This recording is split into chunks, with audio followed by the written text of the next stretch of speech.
Within these walls, men come to seek God. He has come to seek a killer. We found the body horribly mutilated under a window which was found closed. Somebody told you. A man of reason in a world of blind faith. Yeah, small blood here. You mean that he committed suicide? Elementary. And a crime that could not be suppressed. Ink stains. He did not write with his tongue, I presume. I don't like this place. I find it most stimulating. Should we tell him? No. I am most curious to see the library for myself. May I do so? No. But what if he should learn it of his own accord? Written with lemon juice. Hey! Who's there? You overestimate his talents. This one, I grant you, did not commit suicide. When he is challenged by a man of cruelty and power, the hunter becomes the hunted. Brethren, if you please! The matter has occurred of the utmost gravity. Had someone else not chosen to look in the wrong direction, several men of God might still be with us. Other monks will meet their deaths here, and they also will have blackened fingers and blackened tongues. His fang is black, just as Brother William foretold. Yes, I was right. He knew, just as I, too, would have known had I been the murderer. You go that way. Lock them up! One final murder has been planned. Master? How do we get out? With some difficulty. And it's his. Sean Connery. F. Murray Abraham. The Name of the Rose. A story of unholy murder. Hello, everyone, and welcome to the Kulturecast. I am your host, Chris Stachiw, and I'm joined by my two good friends all the way from Richard Hatem's Erotic Bookshelf, a soon-coming podcast from Weirding Way Media. No, he's just from Richard Hatem's Paranormal Bookshelf, a podcast you can't listen to on Weirding Way Media. You can listen to it over at Richard Hatem's Paranormal Bookshelf. Your friend and mine, Richard Hatem. Hey, I'm sorry. Hang on a second. I have to put on my lipstick so that I can look like Christian Slater. And all the way from the projection booth, he programmed this entire month because it's Mike White May, your friend and mine, Mike White. But did you know that when it snows, my eyes become large and the light that you shine can be seen? Oh, sorry. This is the name of the rose, not a kiss from the rose. God damn it. I was fucked that up. It was supposed to be Seal Connery, not Sean Connery, and I was thoroughly disappointed, one might say. Yes. But by the way, what a good voice, Mike. Oh, wow, that was horrible. Hiding that. Wow. That sounded all right to me. Mike likes to sing. I mean, Mike sings all the time on this show. Yeah. Well, you guys remember my my famous songs for all the ranking on Bond, you know? Ooh, no pussy. I thought that was, yeah. Oh, a pussy, to a pussy. I do remember that. Oh yeah, famous. It's charting on Spotify right now. I wish it was. Yeah. If you are listening to this episode, then you know what we're going to be talking about. But if you randomly found it on the internet because someone put it in front of you, we're going to be talking about a little film from 1986 based on a novel by Umberto Eco that we have covered on this show before. That film is The Name of the Rose, and we will be replaying the interview I did with Elya Baskin probably like a decade ago at this point. But yeah, on this episode, we're going to be talking about 1986's The Name of the Rose. So the film is directed by Jean-Jacques Annaud, and it's written by, well, a whole host of people. Andrew Birkin, Gerard Brock, Howard Franklin, and Alain Godard. It is based on the novel of the same name by Umberto Eco. I would say probably his most famous novel as an author, at least at the time. I think for most people, it still is. And the film stars Sean Connery as Sherlock Holmes. I mean, as William of Baskerville, totally not Sherlock Holmes, who goes to a North Italian monastery to investigate a crime that has possible theological implications. And like Richard mentioned, Christian Slater's there. And also, I think the guy who killed Mozart is in there. Yes. Yeah. F. Maria Abraham. Yes, of course. Well, even speaking of ranking on Bond, we've got Drax in here. Yeah. Oh, that's right. And speaking of where I recognize that guy. And speaking of the Chasing Chevy Chase podcast, William Hickey's in here. Oh, as yes. well. That's right. You know he is. Oh, blessing. I love how ugly this cast is, and I mean that with the greatest affection in the world. These guys have lived lives, and their faces are, man, they tell stories. That's great. Yeah. So, Richard, I am actually going to kick it to you first, even though Mike did program the month. Since you are our guest, I would love to hear your thoughts on The Name of the Rose. Have never seen the movie before, was very familiar with Umberto Eco. He had a real moment in the 80s between this and Foucault's Pendulum as a sort of weird publishing phenomenon for some reason. Predated Dan Brown. What? He kind of predated Dan Brown as like historical, even though his were set in the past, but like Dan Brown owed so much to like, oh, we're going to explore history and show you how it affects today. Well, it's really weird. I mean, Dan Brown's books were written to be bestsellers. I mean, they were pop fiction. Umberto Eco, my impression is that he was more of a philosopher or academician who decided to sort of try his hand at quote unquote popular fiction. By the way, writing in Italian, he's not an American writer. His books were translated and became international bestsellers in many languages. But his books were very, very preoccupied with philosophy and theology and history, and were not considered easy reads at all. The fact that this got made into a movie, I think, caused a lot of people who were quote unquote fans of his and fans of who he was and what he was really doing, and who sort of,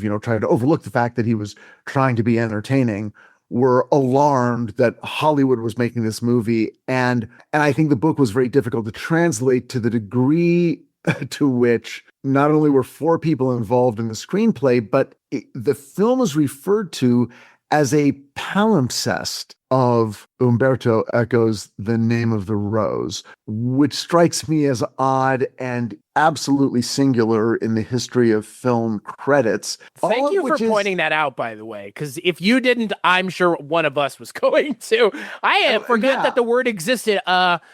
Aside from the last time I probably watched this movie and looked it up. And I did not research. I didn't go on, any of the various sites to find out about a thing. I perhaps should have, but I decided just to bring a viewer's perspective to this. All of which, having been said, I found the movie to be somewhat difficult to watch. It was hard for me to sort of lock in to what its overall kind of aesthetic or point of view was. It took me pretty much until the end to sort of get the idea of the movie, which I think is featuring a character, William of Baskerville, who kind of represents a more intellectual Jesuit, if you will, arm of Catholicism, and featuring a story that takes place at a time when Catholicism is perhaps changing, and how does a modern thinker at that time, 1372, I think, how does he, Sean Connery, fit into this large institution that is currently conducting the Inquisition and is perhaps the most powerful religion on earth at this point. But we have a modern thinker. The one really cool thing they did, and I don't know if the book did this, is they overtly make Sean Connery's character a Sherlock Holmes stand-in. He has a young Watson played by Christian Slater. He signals the audience early on by using the phrase elementary. Just invoking the name Baskerville puts us in the mind of Sherlock Holmes. So now we get it. Smart guy who maybe isn't swayed by superstition is in a very superstitious place trying to solve crimes. That's awesome. Movie, I'm not sure it's so awesome. What about you, Mike? Well, I had seen this one before years ago. It was probably when it was first out on VHS, so like 87, 88, something like that. Never saw this at the movie theater. Love the Drew Struzan poster, which kind of predates the Last Crusade, where we've got another great poster image of Sean Connery. I wish everyone could see Richard redoing the poster stance of Sean Connery, which doesn't match the tone of the movie, by the way. It really doesn't, no. And then all the characters along the side pointing at each other and looking weird, like weird Muppets. It does have a very Muppet movie feel to it, because I think Struzan did the Muppet movie poster as well, right? Yeah. So, yeah, this might have been my first time seeing Ron Perlman in a movie. I don't think I had seen him before this, and I kind of fell in love with him in this movie. I also think that it's not 100% successful. I think towards the end, it starts to get a little muddled. It is interesting, this whole idea that you're talking about, Richard, with the kind of two different ways to approach Catholicism or approach religion.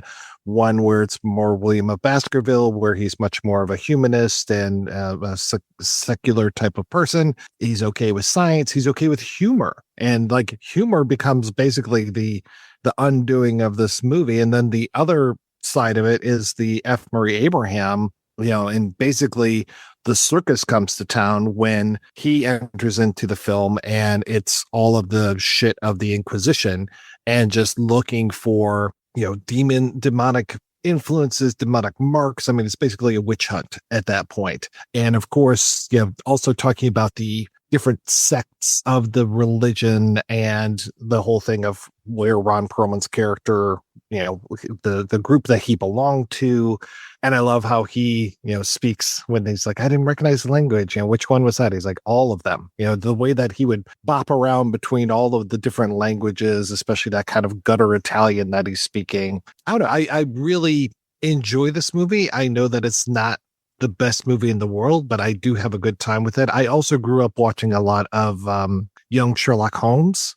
So this definitely felt akin to that because of these things you're saying with the, the opening narration where we've got the older man who's looking back at his life and talking about, it took me until just recently to realize that the rose is the woman and he never did know her name kind of thing. And it's like, oh, okay, now I finally have the title, because I never really got the title until probably a week ago. Yeah, it's very clearly supposed to be what is a fairly common modern reflection on religion. In other words, is religion the institution, or is it something intensely personal that has more to do with, perhaps following Jesus's more empathetic and compassionate impulses? What Mike was talking about, this sort of small sect within Christianity that exists within this movie, were a group of people who believed that poverty was the main quality of Jesus, and that Jesus was all about not having material stuff. And it's so interesting, this was done in the 80s when the entire American culture was so much about material acquisition. I mean, dead center in the Reagan era of money and greed is good and rampant capitalism. I mean, just so far away from any human, truly Christian viewpoint you could ever have. And this movie ultimately is about that, because when F. Murray Abraham comes in as a representative of the Inquisition, and you even have a representative of the Pope show up, they're very much more interested in power, control, money, and also obedience. They're not interested in offshoot opinions and they really don't want to hear about poverty because that works exactly against what the structure of the church at that point is trying to do, which is amass power. Now, why are they trying to amass power? Well, to save more souls. So you see, it all works out very well for them. Anyway, so we very quickly realize once this specter is raised, by the way, about halfway through the film, that's when you begin to realize that, Sean Connery might be in some trouble. For the first hour of the film, Sean Connery is just kind of bopping around the abbey as bodies turn up. And he, we feel like we're kind of watching an episode of Columbo from 700 years ago. And we're not all that worried. It's really the second half of the film where a lot of these themes and the real danger that he's in becomes obvious. Well, the other thing it's talking about too for me is sexuality and sensuality and just what is allowed and what's not. I mean, I'm surprised that Christian Slater is allowed to continue his monkhood after he has his dalliance. And then you've got William Hickey, who just the way he's talking about that statue of Mary is like, look at the breasts. And then he's petting Christian Slater's head. And I'm just like, okay, I see where William Hickey wants to go with this. And, people, I don't know if they don't realize that we used to make jokes in the 80s and the 70s about priests, not just in the 90s and 2000s when a lot of this stuff started to come out in the news. No, we always knew that priests were perverts and always knew about this stuff. So this right here is a pretty prime example. But God, yeah, talking about the poverty, I love that image of the castle door opening up and all those bones falling out, feeding, quote unquote, the people below, and just the way that they scrabble to get all those scraps, and they're probably rancid. I mean, the thing I like about this movie so much is you can practically smell this film. Not everybody is dirty, like Christian Slater and Sean Connery are relatively well kempt through this whole thing, but so many of the other people, so many of the locations, you're just like, oh man, like I can smell the rancid straw that they're probably stepping on. I can see the dirt under people's fingernails. And like I said at the very beginning, just how incredibly craggy these faces are. And I hear that the director was just like, I want these faces. I want these incredibly, and I'll say it, ugly faces. I mean, these people are ugly in a beautiful way. And I'm surprised that what's his name, Daniel Emilfork from City of Lost Children. I'm surprised he's not in this movie because he would fit in unless he couldn't get the fringe to grow. But I'm sure they could have put a little wig on him because everybody has their head shaved. It's nice seeing Sean Connery not wearing a piece in this, which was kind of cool. And yeah. And then right, even little Christian Slater. And like Christian Slater was only 17 when he made this movie. Apparently, like people are now, oh my God, he was under 17 and he's shown having sex with this woman. Get over yourself. It was 1986. It's so funny. When they first show up, I'm like, because Susan and I watch it together, and I'm like, okay, that's Sean Connery. Who's the chick? She's like, that's Christian Slater. I'm like, who's Christy Slater? Right. Christian Slater. I'm like, that's Chris. And then I look, and here's the thing about Christian Slater in this film. He does look like the most androgynous little boy. And clearly he's a teenager, but literally every shot, every time you see his face, his mouth is open like this. And very sensual performance, yes. And he's got this lipstick on, and you're just like, this kid doesn't stand a chance in this, Abby. This guy is Abby bait. Yeah, that bald, very pale, fatter gentleman just is always giving him the eye. And I'm like, oh, good Lord. Yeah, it's like Deliverance in Northern Italy in 1372. Chris, what'd you think of this movie? So I went and looked before we started recording, and I talked about this movie 11 years ago now. 2015. So in the early years of knowing Mike White, August 10th of 2015, I think Mike and I had known each other for 6 months at the time, which, now, geez, many moons later.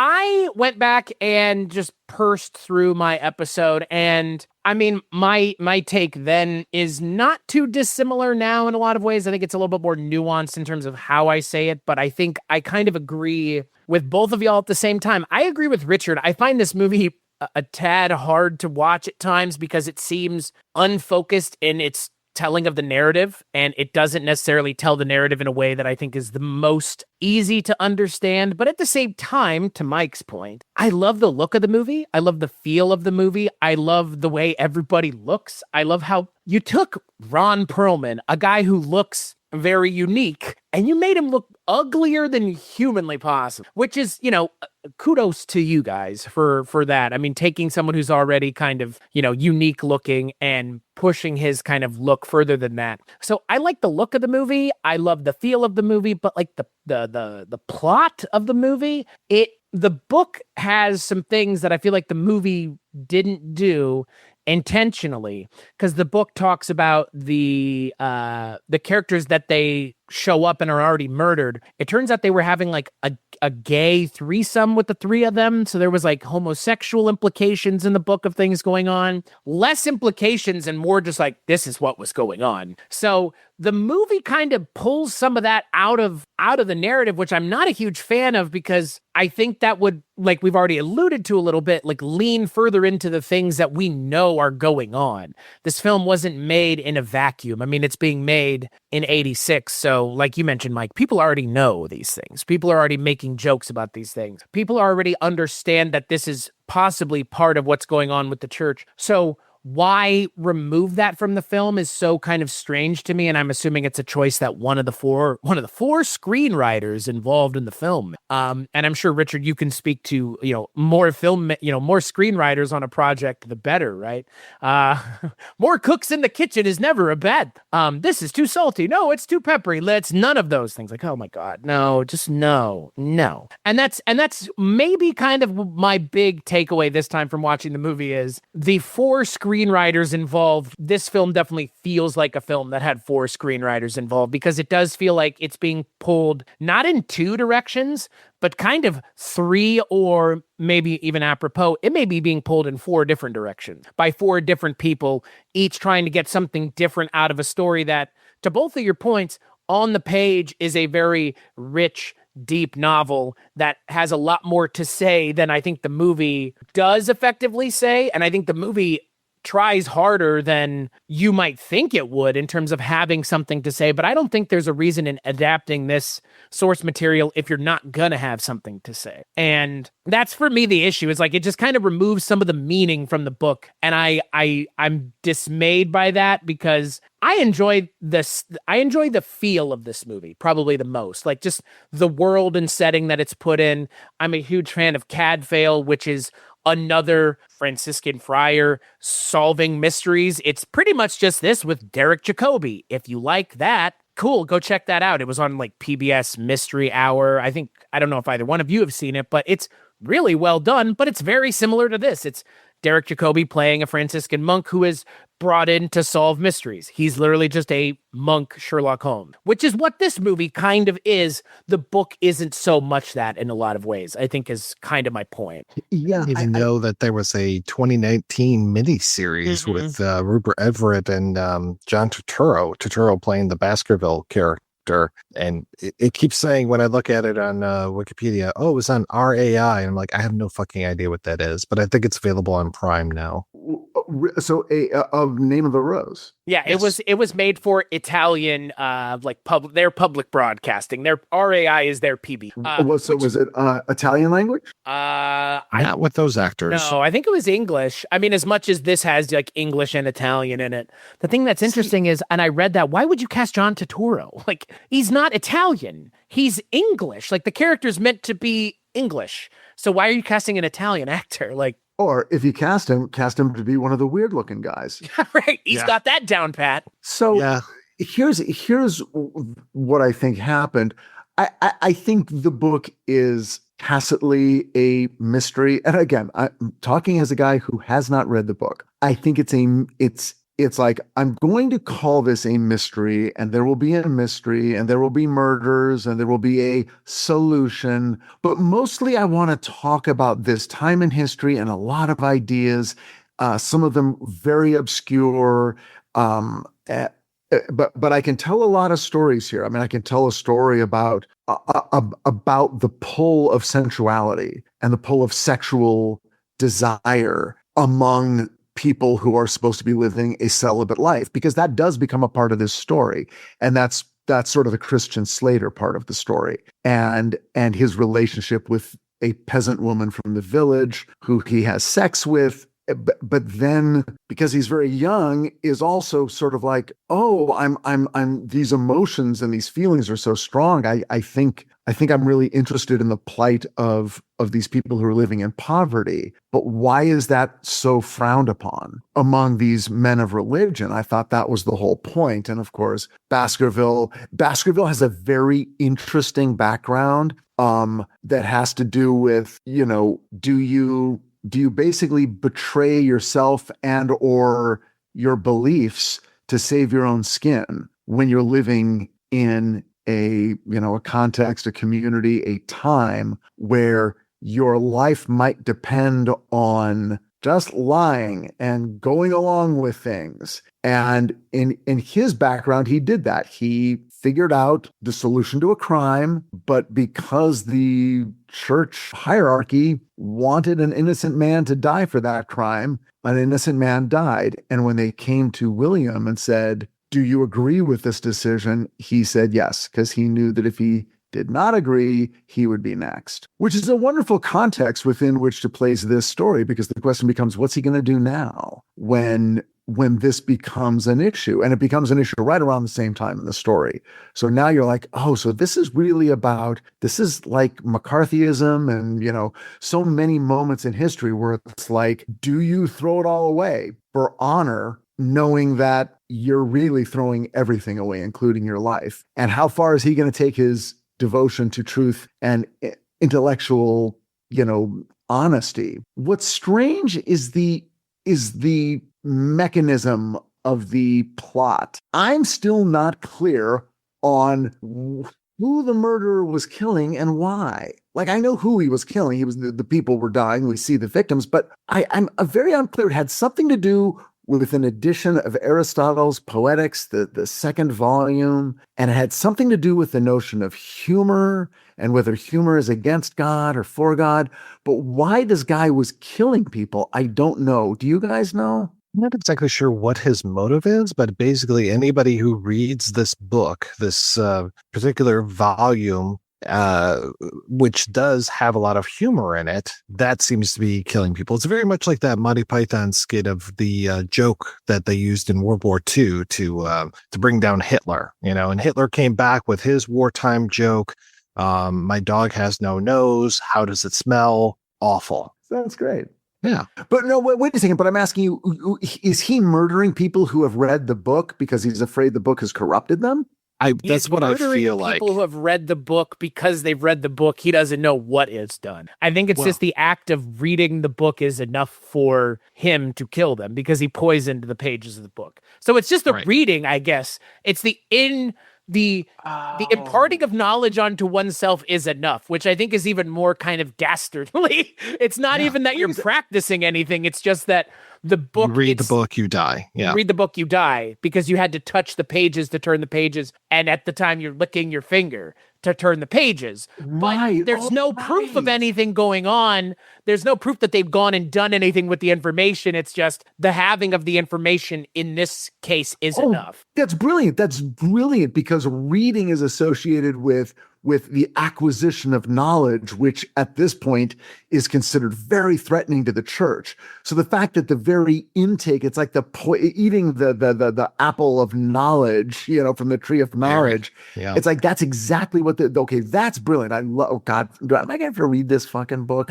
Anyway, but then is there a guy who's like giving the book to be like to tempt, like, is there a criminal or is it just people reading the book and dying because they It's the old blind guy. He's the one who is so anti-humor.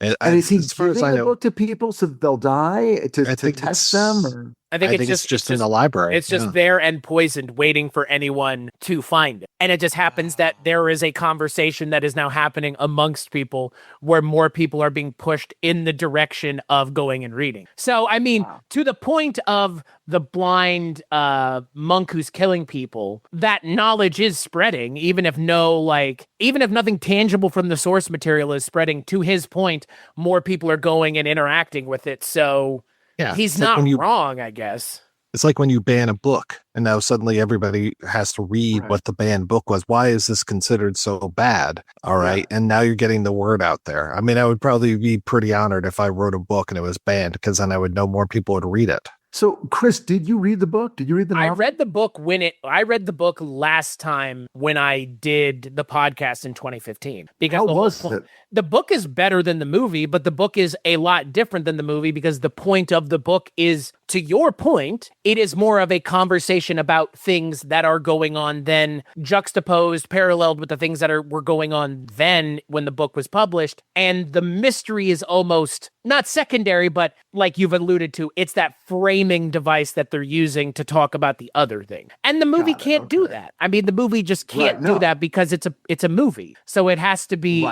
leaning into the narrative of it all, which I assume is why they're using that term at the opening of the film that they're using, the palimpsest, because this is a retelling of the story from the book, but without most of the implications, conversations, ideas that are being thrown out by the author, and his kind of feelings and philosophizing on the things at the time and the things in the present. So it's just, it would be harder to do. I mean, that's not impossible, but it's also 1986, If this were somebody like Brady Corbett who did The Brutalist, I would expect it to be a little bit more in line with the source material, because there's a little bit more subtlety that audiences can get from film now when it's something of a big budget nature like this. At the time, and Mike and I talked about this on the last episode, Sean Connery's casting in this movie caused Umberto Eco to leave the project. He was like, I'm out of here. Because Connery at the time was perceived as having no box office value. He had taken a hell of a slump. So Umberto Eco was like, I'm out of here. Yeah. That's so weird, because I was like, thank God they got Sean Connery. I mean, he's the one sort of filmic element that gets you through this. So how many authors just hate Sean Connery? Well, there's Ian Fleming. No, I'm just kidding. Umberto Eco.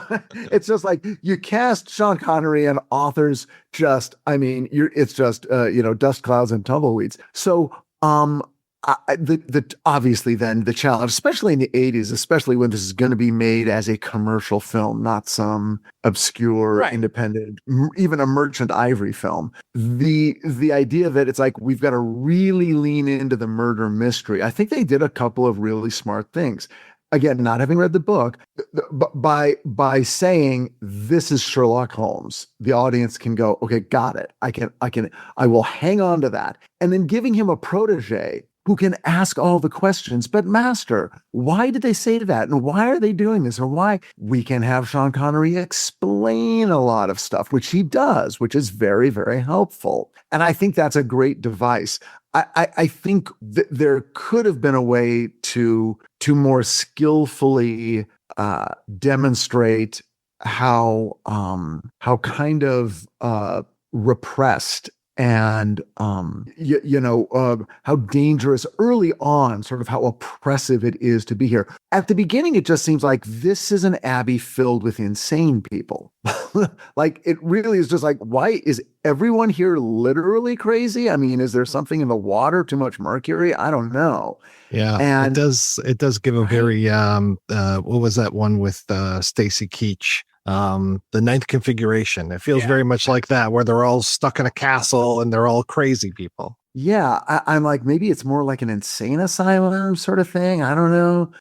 It's a little The Hill. Like the guys are off on their own in the wilds, like intentionally. And if you want to go deal with them, they don't come to you. You go to them, which is, part and parcel a problem for your safety, apparently, if you go to them, which, I mean, is there a single character in the Abbey? I mean, is there a single character outside of Sean Connery and Christian Slater that we relate to as, okay, this is a reasonable person. Their their voice can be trusted. Even if maybe we don't agree with their point of view, they are not out of their mind or actively trying to undermine Sean Connery. Is there anyone in the Abbey who represents that? Is it Elya Baskin? I think it's Elya Baskin, and that's about it. Yeah. Well, and I can't get a sense of him. He's the librarian. Yeah. But, I guess. What scene do we see where that guy proves that he's not an asshole? Because isn't he the one who comes in screaming about humor is the worst thing in the world? No. That's the blind guy, right? Yeah, that's the blind. That's the Which one is it? You can see. He's the one that just gets murdered because he finds the book hiding behind the Grecian. Right. But, yeah. I think he helps with the autopsy, doesn't he? Yeah. Yes. So he helps with the very first autopsy that we see. Okay. Yeah. The guy who they find him face down in the vat of pig's blood, which is quite a way to go. Yeah. Okay. I guess no one sort of got lodged in my brain as, okay, here's the one person in the Abbey who seems semi-reasonable and who can now sort of help us contextualize the other people. Because it would have been great to have a character sort of go, okay, here's what you need to know about the Abbey. This guy, here's his deal. William Hickey, here's his deal. The crazy Salvatore, here's his deal. They're all, let me, contextualize everyone. So now we all know the playing field, as it were. Mm-hmm. It is missing something like that. And I think maybe for me, the closest we get is Michael Lonsdale in the first 10 minutes of the movie. True. And that's about it, which, by the way, Michael Lonsdale, unfortunately, not in this film enough. No, which is a shame, because, man, to the ranking on Bond of it all, getting to see Connery opposite Michael Lonsdale was very fun. Yes. Just the two of them on screen together. I think the Mr. French character is somewhat benevolent as well. And Richard, you know exactly who I'm talking about when I say the Mr. French I'm like, character. Mr. French? Oh, right. Yeah. The guy at the end who's sort of like, oh, okay, he's just... And he kind of protects Salvatore. Helmut Qualtinger, I believe, is the actor's name. Of course, yes. We all know Helmut Qualtinger. And apparently it was because Annaud had just done Quest for Fire with Ron Perlman and was just like, hey, come on over and do this. Was it like last minute casting? I'm trying to remember what the story was around that, where it was just as soon as Perlman got the call, he's like, okay, yeah, I'll do this. Like whatever it is, I'll do it for this guy who, I remember Quest for Fire coming out and being like, okay, this is a pretty fucked up movie. Ironically, Chris, the movie before that was a film called Hothead, which was written by our friend Francis Weber. This all ties together, sir. Yes. There you go. Well, Ron Perlman is great. And, he's amazing. Yeah. And for one of the more insane characters is enormously sympathetic. The most sympathetic character in the film, without a doubt. Yeah. Anybody getting burned at the stake, pretty sympathetic as a character, because more often than not, they're not there justifiably. See a film that you and I watched, Richard, many moons ago, The Devils, where, I was thinking about getting burned at the stake, unjustified. When was the last time someone got burned at the stake justifiably in a film? I'd love to know. Like, make a supercut of all the people being put to death by fire. Are you going to say Elvira? There was those three witches in Hocus Pocus. That's fair. That might be it. Yeah, I mean, Bette Midler really deserved it. I mean, she was eating children. Yes, that's very true. But yeah, no, Perlman is, like I said, a phenomenon. And I think he is just so great. And yeah, to take him and make him look even stranger, to give him a fucking hunchback, that hairdo where it looks like it's just kind of, he's got the mange almost, it looks like he is. Oh, yeah. It's so good. And just the way he kind of bows and scrapes and just like, just like throws in the Italian all over the place. It's so good. Yeah, he goes for it. Oh, yeah. And it really is great. Even at the first time you see him when he's, pretty scary and weird, it's you like him, so yes. that when he starts sticking out his tongue like the gargoyles and the things that are on the inlays in the walls and stuff, like, and I'm just like, oh, this guy's great. Yeah. And there was a lot of the Da Vinci Code stuff in this in the movie about figuring out the puzzles and there's riddles that will lead you into the labyrinth and the secret thing. I mean, here's the thing.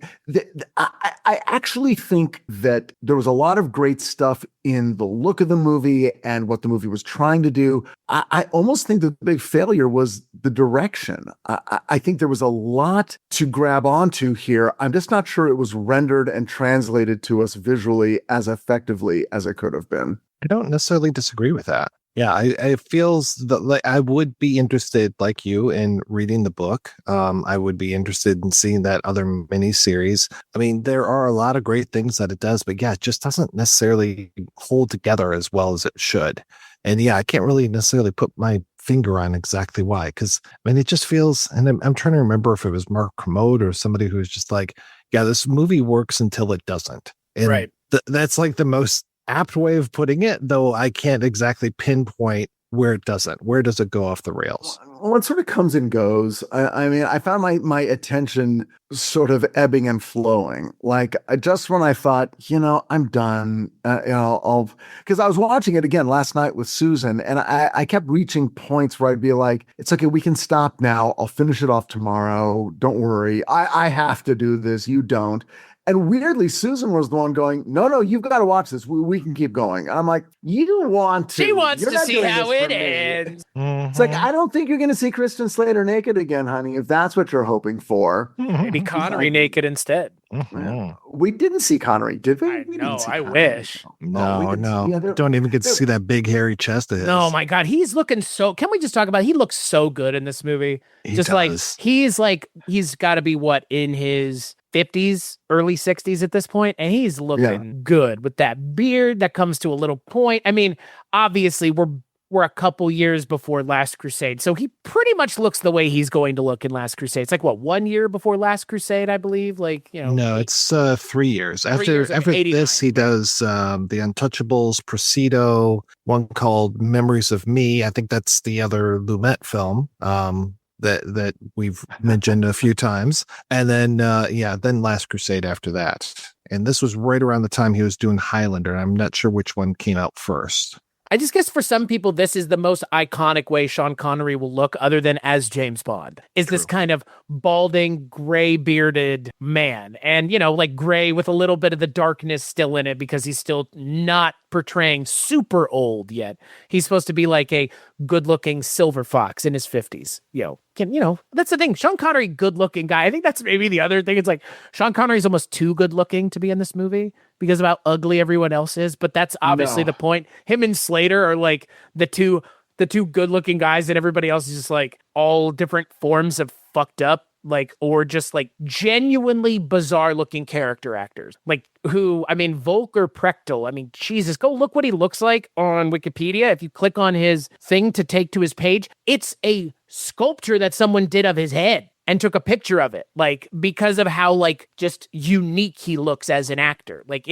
I really love the look of this movie, probably more than anything else. This might be one of those movies where you just mute it and put it on in the background because just the vibe of it is so kind of enthralling, but a lot of the other things just kind of fall flat, which I don't know if it's the director as much as maybe the screenwriters. I know a screenwriter would say it's the director's fault. Wink, wink, Richard.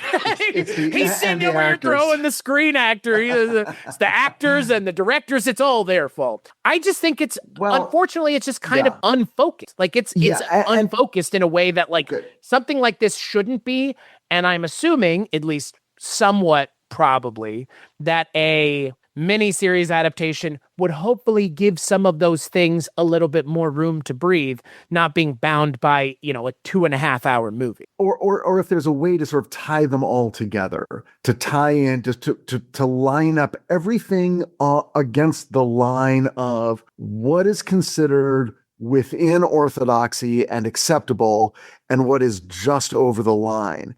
And then you can have your stuff obviously in 1986, I'm sure there was a lot of skittishness about how do we really approach homosexuality in this movie where it's mostly men and a lot of them are dying. And we've got the gay rights movement and we've got AIDS. So it's okay, that's the most challenging issue. Now they address it. Early on, they're talking about, is the question, was the victim engaging in this unnatural act? And the answer is no. And it's sort of like asked and answered. Now we can move on. Keep all your gay questions now have been resolved. We're not going gay anymore. On to the next. But it would have been nice if there was a way to figure out, like, who is considered transgressive and who is not. What is a transgression? What is not? And are those the people who are being targeted? And then follow that line of thinking all the way up to, oh, yes, as it turns out, the most transgressive thing you can do in this community at this time is educate yourself, take advantage of literacy, and broaden your notion of the world by reading about all academic fields, science and philosophy and literature. And, that is what threatens the church at that moment more than anything. And that is the ultimate, heterodoxy. And that is what links all the deaths. Like, I honestly think there's got to be a way to sort of push all this stuff in an organic way so that an audience is living with this question for 2 hours, so that when the end finally comes, it feels like we're getting closer and closer to a predetermined destination rather than just we're wandering around and this is kind of where we've ended up. I love, you're talking about what's orthodox and what's not. I mean, I listen to a lot of books by Bart Ehrman, who's a religious scholar, and I just am always fascinated about, the schism and, the Reformation and those kind of things. And it's just like people would be put to death for the simplest, heretical point of view, where it's like, does the wafer turn into the literal body of Christ? Is it just a symbol for the body of Christ? I mean, there were much more simple things, like, and just the idea, like you were saying, as far as the Ron Perlman character of like, hey, Jesus says we have to be poor. Let's give away all of our wealth. Well, that's going to cause some big waves in this Catholic Church, this big money-making machine. There's no fucking way we're going to do that. But just simple, stupid little things could cause people to get thrown out of fucking windows back then. It's just like, oh yeah, here we are. What was it? The Council of Worms or whatever, where it's just like, yeah, you don't agree with us? We'll put you to death. And whatever it is, like, oh yeah, no, the crown of thorns, those thorns were off of this type of bush. No, they were off of this. It's like, okay, we'll kill the people that we don't agree with. Yeah. I'm so glad. That's so funny you brought him up, because I'm like, Bart Ehrman, I do know that name. And I'm like, I know I read a book of his. It's called Misquoting Jesus. Yes. Yeah. And was published decades ago, but it's such a great title because it speaks to how people, can use quotes from the Bible to support or demonize almost anything. Yeah, his books about the Gnostic Gospels, his books about the books that didn't make it into the Bible, because that's something that some people forget, is that the books that are in the Bible now were chosen by men, however many, hundreds of years ago. It wasn't always just, this is the thing. I mean, some people still think that God wrote the Bible. It's, no, there are many authors, many languages. Yeah. Yeah. Like the book was found somewhere and it's like, oh my God, this is a supernatural article, when extant text. Yeah. It was written over the course of decades. And what's funny is the Apocrypha, which is the books that didn't make it into the Bible, the deleted scenes, special features, that includes all the, what about when Jesus was a teenager? Like, it's in there. Yeah. Yes. All those, what was that? The Gospel of Thomas? I can't remember, but yeah. I believe he was called Teengus when he was. Yes. Yes. Yeah. That whole thing where he killed the kid because he made fun of him and stuff. I mean, I'm not making shit up. That's in that book. So. Oh yeah. And all the little kids were making these clay birds, and then Jesus came up and like, yep, turn them into real birds, and he was like a young magician, Exactly. Voila. It's like when Jesus goes to a restaurant and orders water all around and gives everybody a wink, But, and you said decades, I think more like centuries, because I think the original Gospels were written like in the 4th century. Right. And then the New Testament rolled out and there was more. I mean, it took for the King James version, which is what, the Western world or what we know of as the Bible. Yeah, it was written over a long, long period of time. And many of the later portions were written by people who, generations had known the earlier versions. The people who wrote the later versions of the Bible had access to the earlier versions as this church was sort of putting together these texts that they knew within their own world, but had not been disseminated.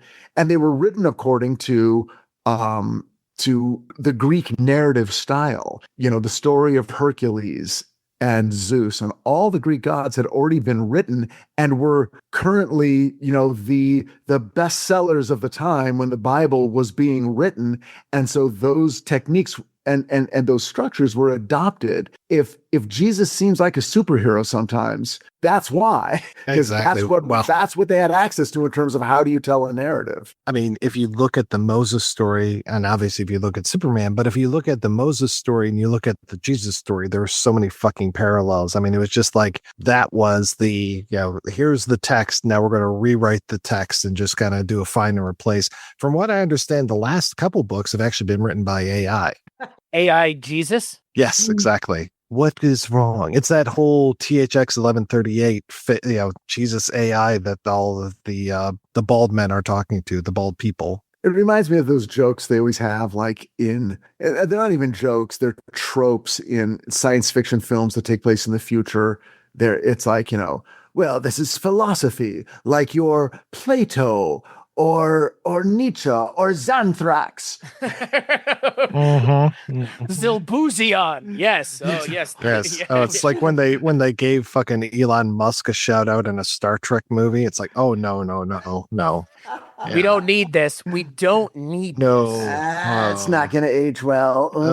It's funny, like how many times now we hear Trump's name in movies from like the 80s, 90s. I'm just like, oh, yeah, no, he was just all around back then. Yeah, he was all around and considered the absolute butt of every joke, a living joke. You watch these movies, that's like, yeah, that's what he is. Okay, got it. Yeah, well, guess what? Guess who embraced that? Right. Well, not all of us, but some of us did it. I voted for him all 4 elections. I voted for him all 6. Wow. Now, see, you're a true MAGA fan. I know, I am. I'm a true maggot, as they call me. I was going to mention the other thing about this movie, the Dan Brown of it all. I think if you're going to do what they did, which is remove like the homosexual overtones, undertones, or explicit things that were going on, if you're going to remove it completely, the least you could do is lean into the more of the kind of mystery solving of puzzles and other things of it all. Like, I think you really could have leaned more into that and made a more interesting film if you're going to kind of ignore some of the more heady things to go after anyways, because I just went and kind of scanned the new one, at least the synopsis of it, and they re-inject, no pun intended, the gay things back into it. I mean, it is also ironic that Rupert Everett is playing the F. Murray Abraham character. Right. Rupert Everett, openly gay man, has been since like the late 90s. Yeah, so, he was one of the first actors to ever come out publicly. Yeah. I bet he'd like to F. Murray Abraham. Whoa, hey, oh, wow. Apparently, F. Murray or Abraham. Yes, exactly. I was reading stories. Now, this is from the trivia, so I don't know, probably don't believe it, but I was reading stories that F. Murray Abraham was being a total asshole on set and kept talking about his Oscar he just won for Amadeus. I mean, isn't he supposedly kind of a prick? Isn't he kind of a prick, supposedly? Maybe. I don't know. Absolute 100%. That is his absolute reputation. Okay. I wasn't never met the man, but if you're asking about a reputation, his reputation is not good. Yeah. And so, apparently he was like really lording that over Connery. And so I'm reading all this stuff, and it'd been years since I watched the movie. So, and, he's like, what, one of the first, not top billed, obviously, because of Connery, but just like way up there. And I'm like, oh, wow, cool. F. Murray Abraham. And the movie keeps going on. I'm reading this stuff where it's just like, he won his Oscar and then was lording it over Connery. Then Connery won for The Untouchables like the next year or whatever. I was like, well, that's cool. And I'm reading about this. I'm just like, well, wait, isn't he in this movie? Like, where's he at? And then finally, does he show up? It was like, what, 10 minutes before the end, it felt like the third act reveal of F. Murray Abraham. He feels really tacked on to the film. He does, yeah. He comes in, does I'm the evil magistrate of the church, and I will make you admit, I'll torture you until the end. And of course he does. Yeah. And then at the end, it's just sort of like, okay, we got to give the audience something. All right. So right. The action sequence, everything's on fire. And then his carriage flips over and there's a cliff and some weird farm implement that's just a bunch of spikes. It's probably a tiller for those of us in the know. Richard, known for working the land, as they say. No. I just go to the supermarket. But man, let me tell you, his fields got tilled. Oof, man, that was painful. What's funny is I didn't see that coming. That's all added. Like, that's not in the book. Like the book's ending is essentially the baddies get away with it. Like, the book's ending is not like any sort of upbeat anything. And my kind of take on the part with F. Murray Abraham, and again, the book I think does a better job of it. It's almost like Sherlock Holmes versus Torquemada, which is how the book kind of gets into it.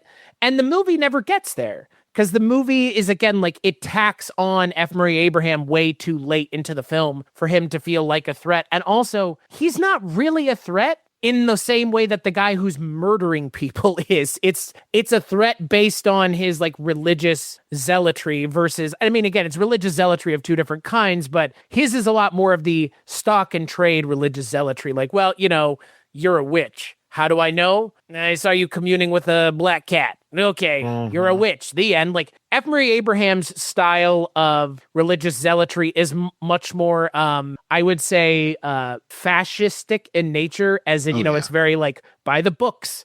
It's like the Nazis. They were using, Nazis ultimately, yes, they gassed people, but as they point out in Room 237, ultimately the real weapon of the Nazi machine was the typewriter, just writing out all the people and putting all their names on things and getting them to the camps. Like, what happened beyond that is unimportant because just getting them there was a just bureaucratic process ultimately.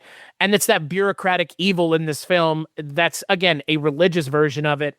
That's F. Murray Abraham. It's like, it almost just feels like unnecessary in this film. Like, the other things going on were much more interesting. No offense to F. Murray Abraham and his acting stylings, but it's just, the movie is long and it needed another 45 minutes for his character to actually feel like he has some stakes to what's going on. Because yes, it's unfortunate that Ron Perlman and his like handler are the ones who go down for everything, but you could have gotten so much more weight out of that moment even by just giving F. Murray Abraham time to truly be a villainous just bureaucrat, a villainous just paper pusher, essentially. Well, and that's what it feels like he is. He feels like a politician, and I'm sure I'm not the first person to say this, but the whole idea of the Inquisition is like, okay, who can we safely get rid of? Right. And is William of Baskerville too well known for us to do this? Because really there's a danger of riot going on. Like, you keep putting these people to death, and at some point you're going to put the wrong person to death, and then the crowd's going to go after you. It's a very, when the tide started to turn against McCarthy. Yeah. And I wish that there was more of that. Because to Richard's point, the way the film ends just kind of, I wouldn't say it comes out of nowhere, but it feels markedly unearned and tonally kind of bizarre compared to, it's not that the movie's violence-less, but all of the violence happens off screen, essentially. Like, we see, it's kind of like Seven. We kind of see the aftermath of what's happened, not the crime itself. Like, oh, this guy got stuck into a pot upside down, or he fell off of a high parapet and the window wasn't open. Like, we see all those things. I mean, we see a wide shot of Ron Perlman on fire. We don't see him like a close-up of him on fire like we do with the blind monk. So the movie, it's just, I don't know, like, it's trying, like you said, Richard, to have this really unearned like moment at the end that feels like it's from another movie, not this one. Yeah, did Christian, I did watch the movie 12 hours ago, so you can't expect me to remember anything. But did Christian Slater, was he instrumental in saving the woman from being burned at the stake? Ultimately? deliberately? No. I mean, I guess you could say he was because the tower was on fire and that stopped them and forced them to go back, but he didn't do anything. He didn't even stop F. Murray Abraham from getting away. He literally made it so they couldn't chase after F. Murray Abraham.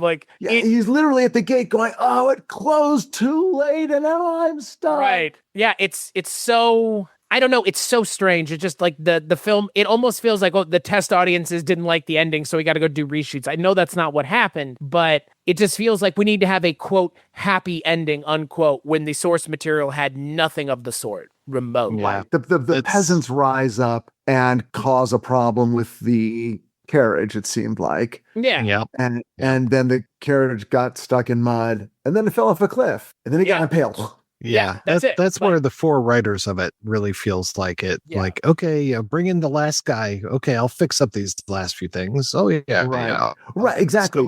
I mean, because you do get the sense that it probably was a case of like, okay, this particular draft was much more true to the book. Then the next one kind of leaned into a whole different character, and then this one was about this relationship, and I wanted to be more excited about Christian Slater and the girl, but I just couldn't get that. Just didn't feel like a real relationship to me. It felt very tacked on, and just like she didn't seem to have any sort of feeling. Well, not that people have to have feelings for each other when they have sex, but it didn't even feel like she had been around him enough to be like, "Oh, you look hot. Let's get to it." Yeah.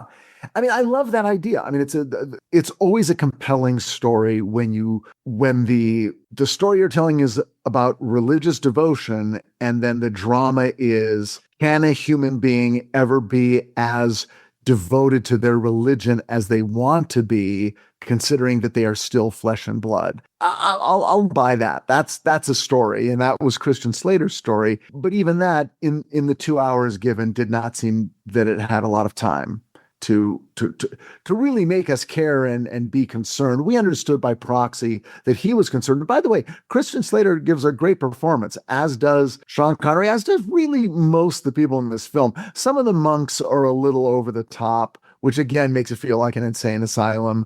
But okay, I guess. I don't know. No, I agree with that. Yeah, there are some very outre performances. I mean, not everybody can be Michel Legrand, where he's just like so calm throughout so much of this, and just he does a great job of kind of, I know that there's a lot of bad shit going on around here, but I'm just trying my best. To talk about bureaucrats, it feels like he is really the middle manager between all of these monks and God, and just like, I'm trying my best. I'm doing my best here with what I've got. These guys are pretty heretical, but I'm really trying my best. So Umberto Eco in 2011 gave a review of this film, which said, a book like this is a club sandwich with turkey, salami, tomato, cheese, lettuce, and the movie is obliged to choose only the lettuce or the cheese, eliminating everything else, the theological side, the political side. Yeah. It's a nice movie. Yeah,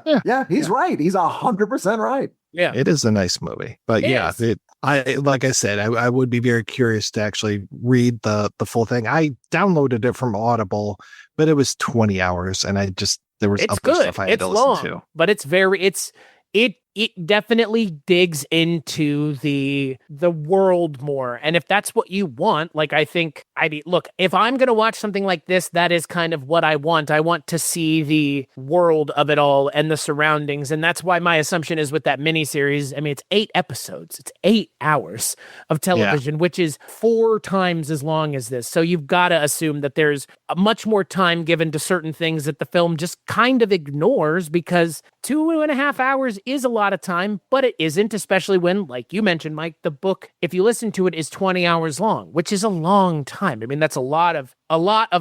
And so I feel like what they wanted was something that this wasn't, and they kind of made this into something to suit the audiences of the time. But my hope would be that something that adapted it only a couple years ago would have understood, and seemingly does, the ramifications of actually adapting a work like this one that has something to say. And I'm not saying the film doesn't have anything to say. I'm just not sure the film knows what to say. Yeah, clearly there was some power at the studio level, at some level, that just kept saying, no, more entertaining, make it more fun, sexy, have a fight, somebody Get throw a Drew punch. Struzan for the poster. Make it look like a fun Indiana Jones style romp. Yeah, this has to be entertainment. And if it had just been allowed to be what it is, you could have made a 2-hour version of this that I think would have been better and maybe more entertaining, or at least maybe more comprehensible as a unified work, which this does not feel like. Which is why I point to the director, because for screenwriters or not, ultimately the director has the last chance to try to impose form to the function of what has been put on film. And God bless the guy. He probably bent over backwards and then at a certain point just said, okay, look, here's your fucking movie. Hopefully this makes you happy. Mm-hmm. The two things real quick.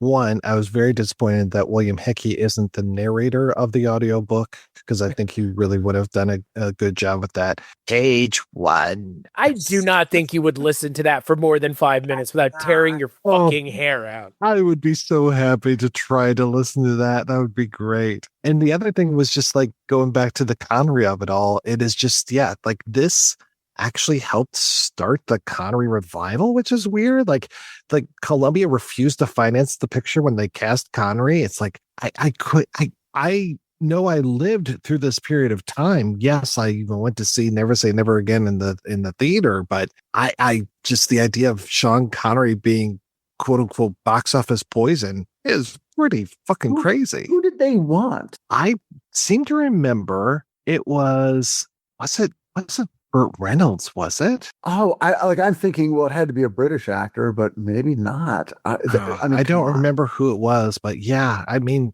I don't know who. I mean, a lot of actors could have done this, obviously, but yeah, my problems with this movie do not start and end with Sean Connery. I don't think he even enters. You want some names? Let's hear some names. Give me some names here. Chris, is the first one Dudley Moore? Ah, boy, wouldn't that have been fun? Yeah. Roy Scheider. Oh, okay. Marlon Brando. Wow. Anthony Perkins, Alan Bates, Paul Newman, and Yves Montand. I could see those last four again. Who? Yves Montand and who? Somebody else. Perkins, Alan Bates, and Paul Newman. I could see Bates doing it. Oh, but not, Alan Bates, of course. I mean, again, British actor, but no Anthony Hopkins? No. Other names, Michael Caine, Albert Finney, Richard Harris. There you go. Jack Nicholson. There you go. Robert De Niro, Donald Sutherland, Max von Sydow, Sir Ian McKellen. Well, wait, are you looking at, did you type in actors that were considered for this role? Mm-hmm. Okay. Because Michael Caine, totally get that. I'm still stuck on the British thing. And well, he so has Michael to be Caine, British, right? I mean, that's fucking part of it. Like I don't know. Like Albert Finney was hot in the 80s. Baskerville is such a big part of it. You can't. I feel like that has to be the choice you make, right? Yeah. I mean, I don't know. I mean, obviously, yeah. Or John Turturro, if you want to. I mean, Richard Harris would have been freaking amazing in this, or even Ian McKellen. And though a little short, and also, I don't know if they would have cast him in The Fifth Element if he had played a monk twice. But box office wise, was Michael Caine on a roll? Had he done? I think he was. This was right around the time he was doing Death Trap, which we were talking about. But this episode is steeped in Lumet, even though we're not talking about Lumet. In 85, 86, 84, we have Blame It on Rio, Water. Death Trap, like Mike said. An 86 Whistleblower, Half Moon Street. So yeah, I mean, he's only 1 year removed. He's only 1 year away from making Jaws: The Revenge. I was trying to figure out if this came out before or after Jaws: The Revenge. So he could have used the money, but this probably wasn't a place he wanted to vacation. So right, I already did that one for the Bahamas. Yeah, that's what he's fucking it. What an ass! Like I just like doing movies because they'll send me somewhere, which is fair. I mean, he's basically the Adam Sandler of his day. So yeah, that's true. Did you guys ever read any of his autobiographies, which are super entertaining to listen to because he reads them? So basically, his whole sort of the way he looks at his life is that up until the age of 35, his life was absolute shit. He was in the Korean War. like he thought he was going to die. This was very like impactful and sort of, he had PTSD from the Korean War. So everything was like really bad and shitty in his life, and nothing really worked until he turned 35, and then he got a job, and then suddenly he was an Alfie, and then suddenly he's a movie star, and suddenly he's got money and he's opening restaurants, and he's like, after 35, everything was great. So I had plenty of money, I have famous friends, I opened a restaurant, all we did was sit around and drink. I literally turned on the TV one day and saw the most beautiful woman I'd ever seen in a commercial, and I tracked her down and I married her, and we're still married 30 years later. And it's just like... This is insane. All right. Good for you, Michael Caine. I have to listen to those books. So I'm looking for them now. Oh, Eddie Merson narrates one. Oh, I want this one. I want Blowing the Bloody Doors Off and Other Life Lessons by Michael Caine. It's that one and the one right before it. The thing of the elephant, something to the elephant. Yeah, The Elephant to Hollywood. Yep. The elephant, yeah, that's the one. I think that's those two, that one and Blowing the Bloody Doors Off, are like the portion of his career that we're familiar with, and like those are two. It looks like he actually wrote a fiction book called Deadly Game, which is also narrated by Eddie Marson. No. Oh, it's an explosive international thriller. So if you read that book, it might actually explode in your hands. Mission Impossible style. Yeah. It's very funny, because recently the film had a 4K screening of, I guess it was a Cannes a couple years ago, or no, was it the Lumiere Film Festival? What, this? Yeah. Mm-hmm. Name of the road? This mess. At a 4K screening. And I guess Connery was... At the time, Annaud was warned that Connery was going to be the problem. And Connery was not the problem, which is weird because, we've heard about Connery and, his feelings towards the producers of James Bond, but I've never heard anyone else talk about Connery in negative terms, which is strange because Connery just seems to be like... just the women he's punched. Well, yeah. Well. But, yeah. That's about it. Who believes women anyway? Right. If Especially we actually when a believed, rich man in Hollywood is involved. Exactly. If we believed women, we wouldn't even be worrying about seeing the rest of the Epstein files. That's right. True. I think that this movie is worth watching for the setting alone, but outside of that, I'm not sure that watching this replaces the book, and rarely is it ever the case, but I think that this is one of those cases where it's not a puddle between the book and the movie, it's a lake. It's a huge disparity between the two. And I think that works in the favor of the book as a reason to still search out the book and read it, because the movie just doesn't do a good enough job at getting to what made the book important and what made the book popular and successful and translated to English and became a worldwide bestseller. Like that's not a given. This was an Italian language book that was then translated and became immensely popular. Like it's but Chris, you are saying you read it and you enjoyed the read. You were like, oh, this is a fucking the swamp. book's great. The book's great. Like the book is what you want from the movie. That's what you want from the movie is what the book is. I think maybe to I'll read it. Mike's point of it being 20 hours, like it's not Dan Brown where everything is fast paced, but it's not disjointed and jumbled like the movie is. It has multiple points, and I think it actually makes them rather well. And I'd actually be interested in re-listening or rereading the book because I remember enjoying it. And like I said, it leans into the kinds of things that I like because I'm a huge fan of murder mystery novels. And that's why I mentioned Cadfael at the beginning of this, because I think Cadfael is kind of if you just wanted a Franciscan monk solving mysteries, that's what that is. And you know what? Yeah. It's pretty great. And you're a big fan of homosexuality, so Also that. Yeah. In secret, not out in the open. As it should be. Yeah. Correct. Don't ask, don't tell. That's right. As we approach Pride Month. Every time you say Cadfael, I just keep thinking of the computer aided drawing and like a computer shorting out someplace. Like Cadfael, what is it? Oh, okay. I'm always getting that prompt on my computer. It says Cadfael. It's like, okay. Right. Clearly, I need to get... Something's wrong with my cat. Cadfael. That's when they try to jump up on the counter and they miss. And then they're like, I didn't want up there anyway. Yeah. Love it. Is there anything else we want to talk about with The Name of the Rose? Yeah, I think we're good. Richard, have you read Foucault's Pendulum? Because I actually bought the physical copy of that, but once I got it and it was the size that it was, I was like, okay, I'm going to wait for a little bit. Maybe. I know. I may have started it and then just got intimidated and stopped. Actually, I think the place to end this episode is the place we've started so many episodes. Richard, even though we talked about Bond, what are your feelings on Connery as an actor? And what role for you is the Connery role that you gravitate? Well, well, I'm not sure there is. I mean, beyond Bond, and I do like, several of his Bond movies very much. I think I just like him as an actor. I find his presence to be very welcoming and engaging. I think he's a better choice than Michael Caine, and I love Michael Caine.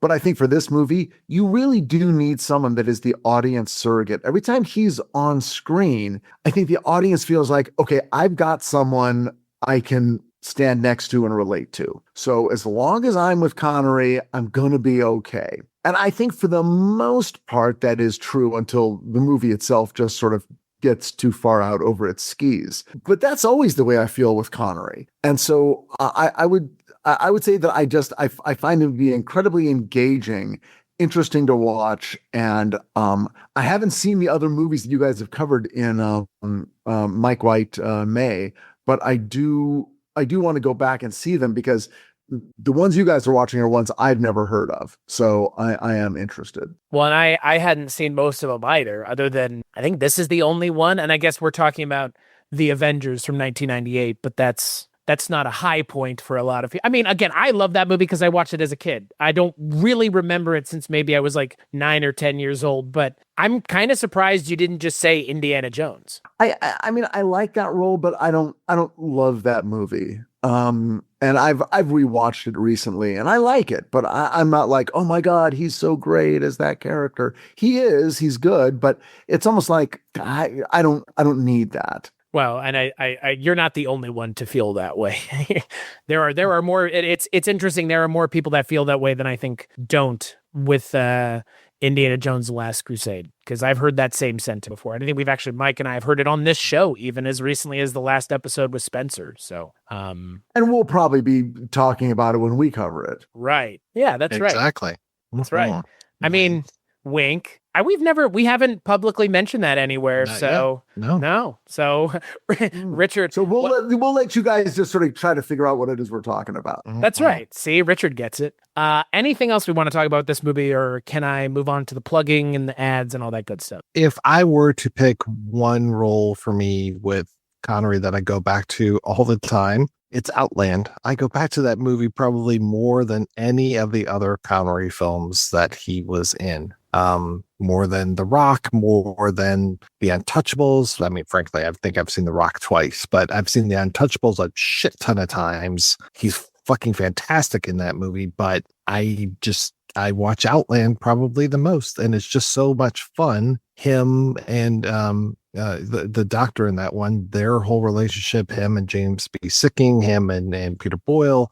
I just really love that. And then I guess otherwise, Highlander. I fucking love Highlander. I love Ramirez. I think that was a really nice, almost cameo role. The way he also doesn't take anything seriously. And Highlander 2, The Quickening is pretty great. And then The Man Who Would Be King is probably the other one I watch the most of his. And otherwise, I guess it would be, it feels like something more recent would be one of the ones. Oh, I know. Hunt for Red October.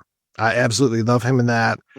And I love him at the end with that fake quote from Christopher Columbus and the way that the music swells, that Basil Polidorus score just comes up. And that was such a movie. That was such a fun movie to clean when I was an usher, because you got to hear that like Russian joyous music as the credits were rolling. And it was a lot of fun to be able to clean that theater. What about his uncredited appearance at the end of the summer blockbuster period piece, Robin Hood, Prince of Thieves, yes, which was nice to get him like kind of that Robin and Marion thing that he did with Katharine Hepburn. That's one I haven't seen, and I haven't seen, what was it, The Wind and the Lion, or what was that? The Lion in Winter? Yes, the one with that Milius wrote. I mean, that's got to be very manly, right? To have Milius writing and Sean Connery starring. Oh, maybe no, then it's not. I don't think it's The Lion in Winter. And hey, how ironic is it that in Robin Hood, Christian Slater's in that movie as well? Exactly. I know, Will Scarlet.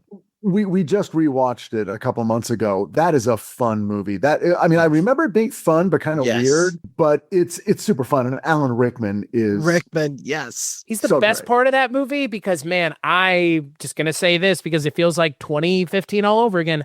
I don't like Kevin Costner. And I never have, and I'm not sure I ever will. And yet, weirdly, like I agree. I wouldn't cross the street, but good performance. It's like, oh, this is working. This works. Other than that accent. I mean, you can always argue accents in movies like that or movies like this, because it's like, well, shouldn't all the characters we just saw have Italian accents? Sure. You know? Okay, Robert Eggers. I mean, the accent thing with Connery, it always drove me crazy when people were so crazy about him in Hunt for Red October, where it's like, oh my God, this Russian guy has a Scottish accent, or in Highlander, oh my God, this Egyptian guy has a Scottish accent. Or the one that really killed me was the Untouchables, where they go, this Irish guy has a Scottish accent, and I just go, you can tell. You can really tell. Okay, good. I mean, I can tell, but I'm like, really? The great unwashed? You can tell? All right. Great unwashed.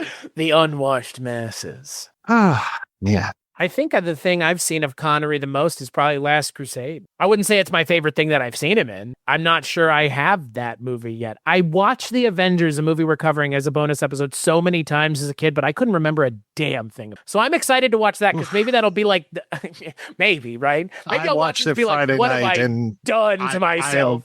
So angry that I have to talk about it, and I'm so angry that I'm doing research about it too, and it's just killing me that I'm spending a minute of time on the Avengers. It was that bad?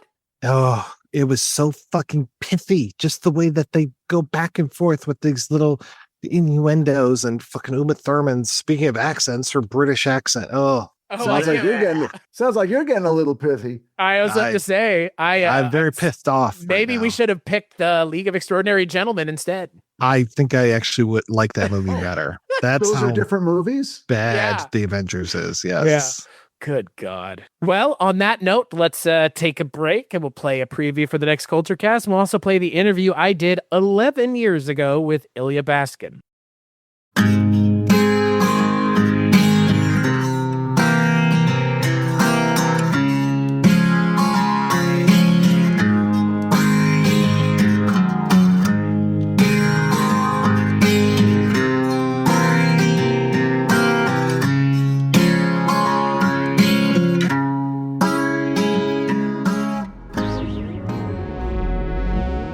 From Weirding Way Media, Cambridge and Wishawn is a podcast about two guys' obsessions, passions, and hobbies. Those two guys are Mark Begley, host of Wake Up Heavy, Recollections of Horror, and Ronald Zarigian, host of the Skelevator YouTube channel. Each month we talk about the toys, comics, movies, books, TV shows, and other cultural phenomena that captured our imaginations and helped shape who we are today. From Masters of the Universe to Saturday Night Live, Star Wars to Harry Houdini, The Muppets to The Elephant Man, Ronnie and Mark dive deep into the recesses of their minds to pull out treasured memories of things lost but never forgotten. Join us on the first Tuesday of each month over at weirdingwaymedia.com or wherever you listen to podcasts.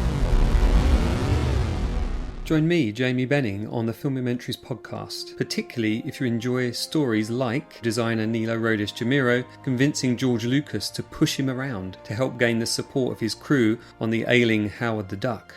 Blam! The door opens, it's George. Everybody gasps. George makes a beeline to me. I'm literally back against the wall. Or hear puppeteer Tim Rose's emotional story behind that iconic Admiral Akbar shot in Return of the Jedi. I believe that war is something to be proud of, but not to celebrate.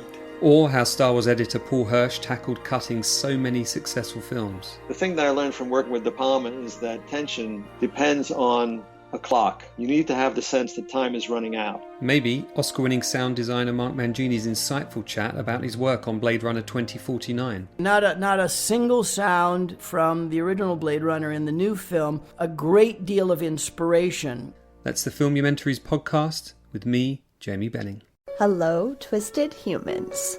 Do you find yourself wanting to know more about the latest murder, conspiracy, cult, or haunting? Then this is the podcast for you. In 1952, there was a record high of UFOs reported. 1,500 sightings. There has been evidence of human sacrifice, devil worship, and it is haunted by more spirits than can be counted. A family of 2 adults and 2 kids reportedly saw a giant flying thing with glowing red eyes. And meanwhile, the family's nanny that helped Veronica to care for her and Lucian's children was found bludgeoned to death in the basement of their family home. I'm Alicia. And I'm Sierra, and this is Twisted and Uncorked.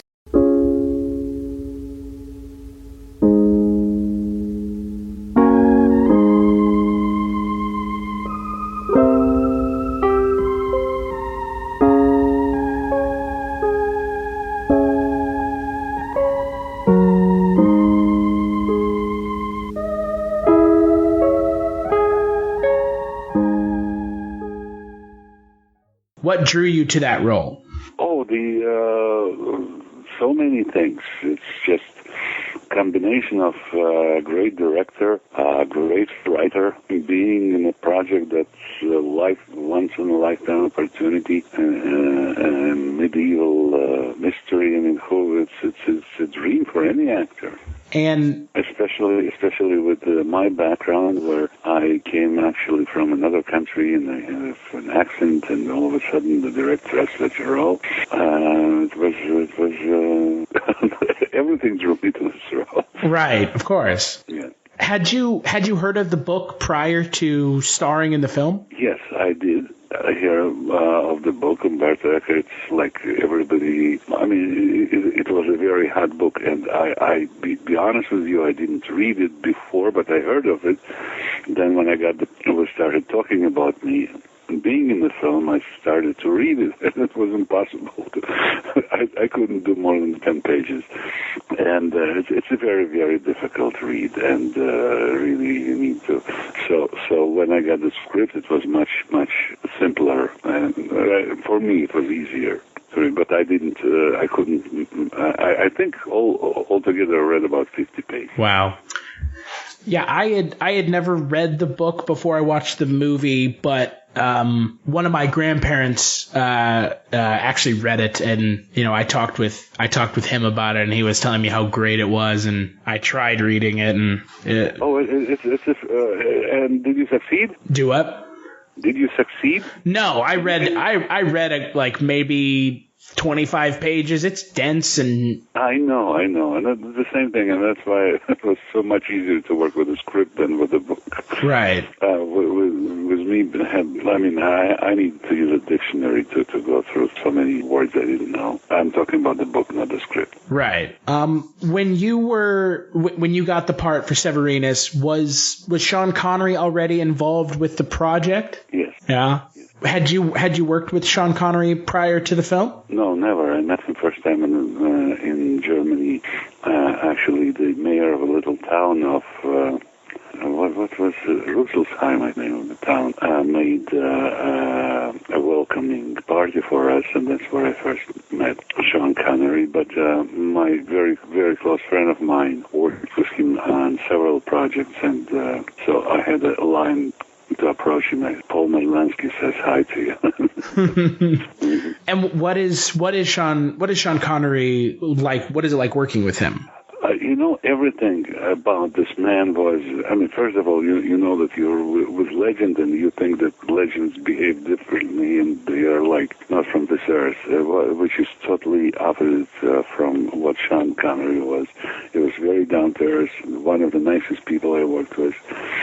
Even he, stars of his stature don't have to give you lines when they're on the other side of the camera, and he was very kind and always asked me if you want me to read it, I'll read it with you, and he was absolutely magnificent. And just, we were all in a very small town, and we were, I don't know if it's the right word, hanging out together, but we spent a lot of time together. Not only me and Sean, it's like a group of us, actors, and it was nothing hard-nosed about him. He was very, very down to earth and very. I mean, I had only best experience and best feeling. One little thing, that I might know that any conversation you'll start with him on any subject. In 5 minutes, he'll be talking golf.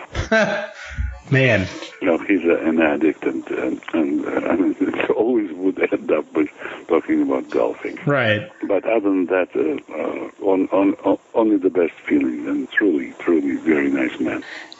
And so when you were brought onto the film, from what I've read, a lot of the film was a lot of the exterior shots were built. The exteriors for the film were built in Europe. Outside of Rome. What was that set like? I mean, that was a truly massive set.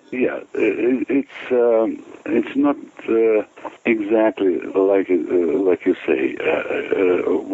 What happened? We filmed. The Name of the Rose was filmed on two locations. One was in Germany, near Rüsselsheim, and it was a real 13th century monastery called Kloster Eberbach, and that's where and the copy of it, or some parts of this monastery, was built outside Rome because it had to be burned. Right.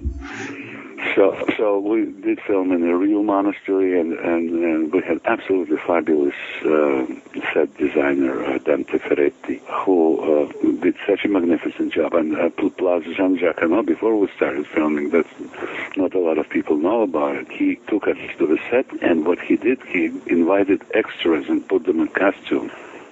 So when the cast went to see the set, it was like we were in a different century. There were people walking, there were goats and chickens running around. And that was all in the real monastery. It was really freaky and fabulous. I don't know what words to use to describe it. Fantastic. And especially, every extra that was chosen for this film, it was, he picked up individually. If you remember the film, there were the most fantastic faces. They all seem to reflect the time period the film is set in. That's right. That's why I said when we just came to see the set, we were like freaked out because it was like unreal. And, it was like time travel. Right. I can only imagine. The fact that they spent the time to build an exterior set of that magnitude is impressive in and of itself, obviously. Oh, yeah. Yeah. So I'm curious, when you got the script and you got the part, were you told ahead of time your character was going to die in the later half of the film? Was that something you were aware of? Of course, I read the script. Right. Well, in this day and age, right, with kind of the internet and people leaking information, stuff like that is kind of sometimes intentionally left out of scripts. No, it was in the script, and the internet wasn't that popular. Right. Of course not. Yeah. So, you read the script, you knew that the character is dying. I could ask him to let me live a little longer, but then he'll have to talk to Umberto Eco, and then he'll have to write another book. Right. So, once you got the part and you were, on set, what was it like working with Jean-Jacques Annaud, and kind of just what was filming like on a daily basis for the film? It was first of all, Jean-Jacques Annaud is a very unusual director. He, in addition to giving us a script, he gave us a lot of material related to that time. He knew that actors are lazy bastards and wouldn't go to the library to search. So he provided us with a lot of material, and he insisted that we read it and we knew it, and that was very, very different from any other experience I had before that or after that. And as far as just working every day, it was very, very challenging, very interesting.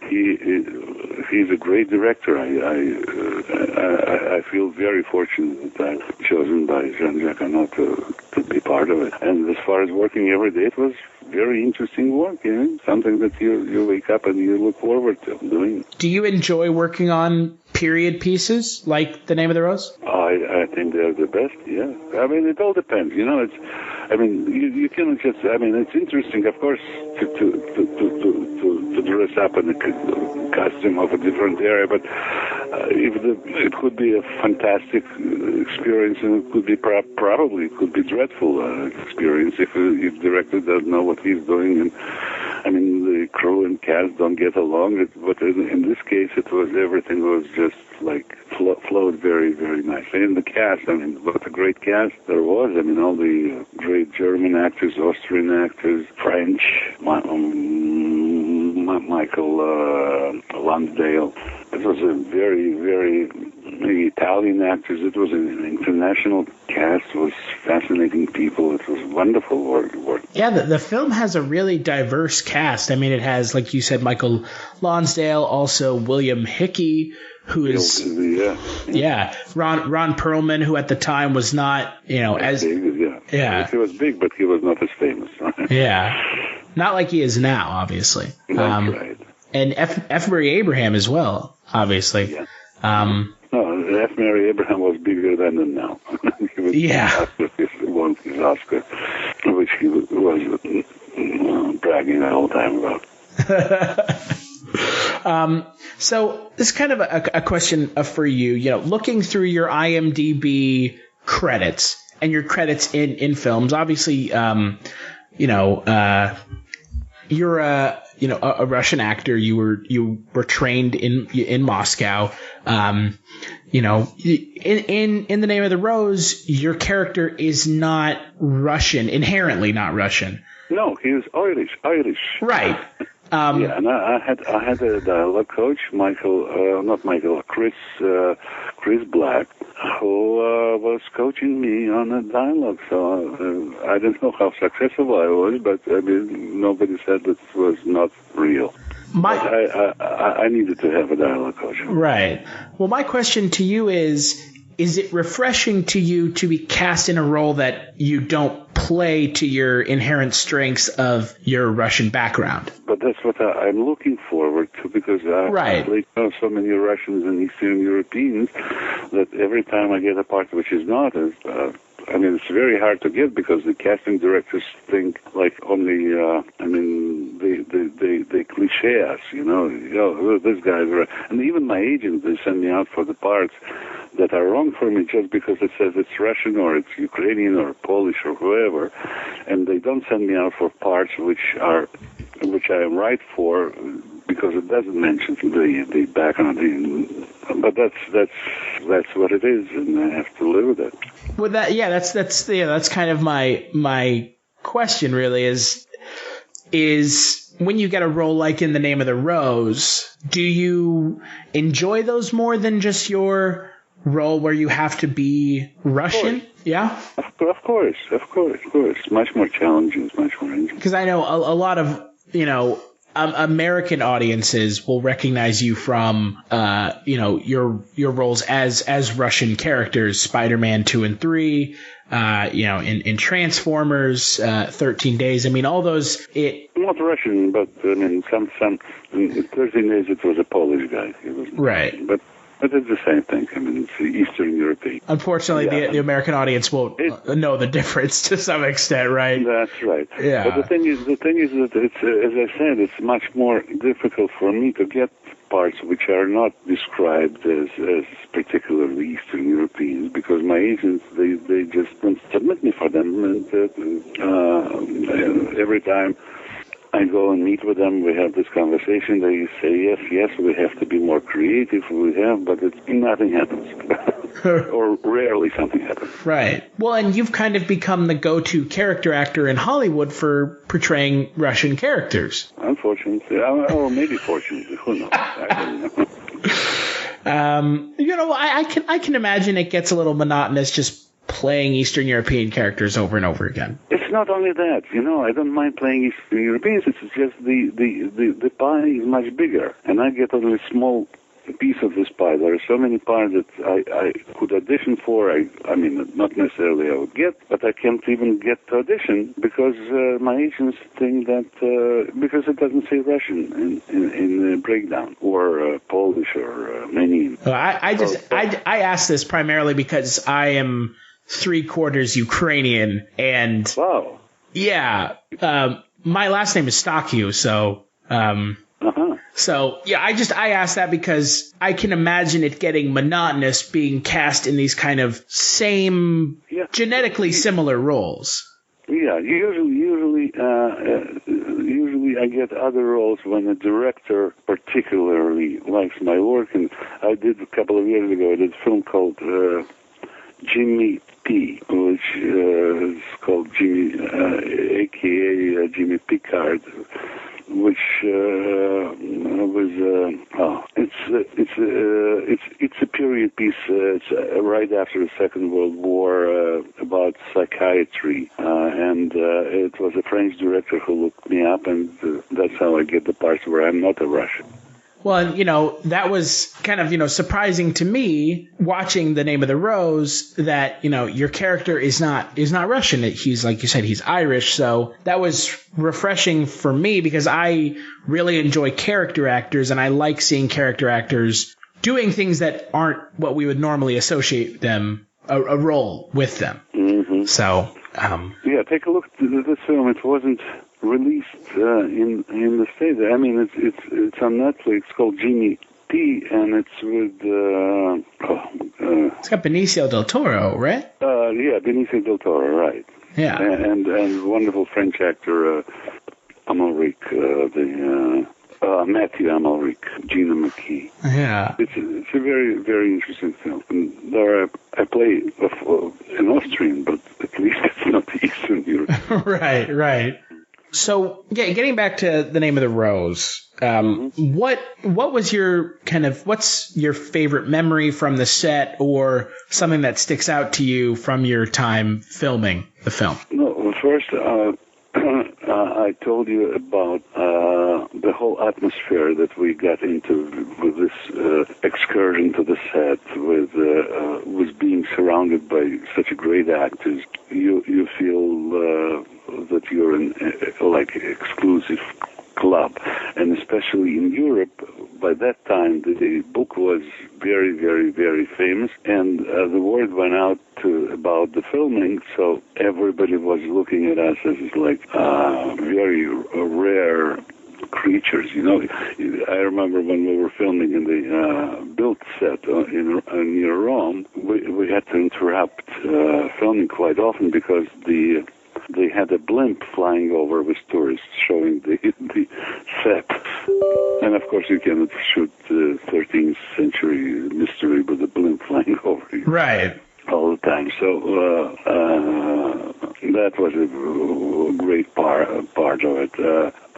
Another part was that we were not as much in Rome, but in Germany we were staying in a little town, and we had to be with each other, see each other all the time, and just getting to know each other. It was fabulous.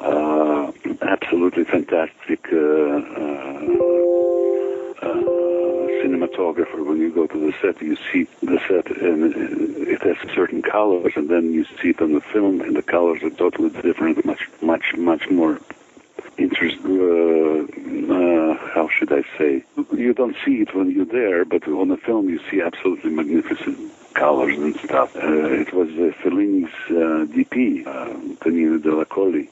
The memories about funny stuff, I don't know. I have to think a little more about it. Christian Slater was 16 years old and always in love with somebody. And it was funny to him, becoming a grown-up in front of our eyes. And I had to shave, how do you call this thing in the middle of the head? Tanzer?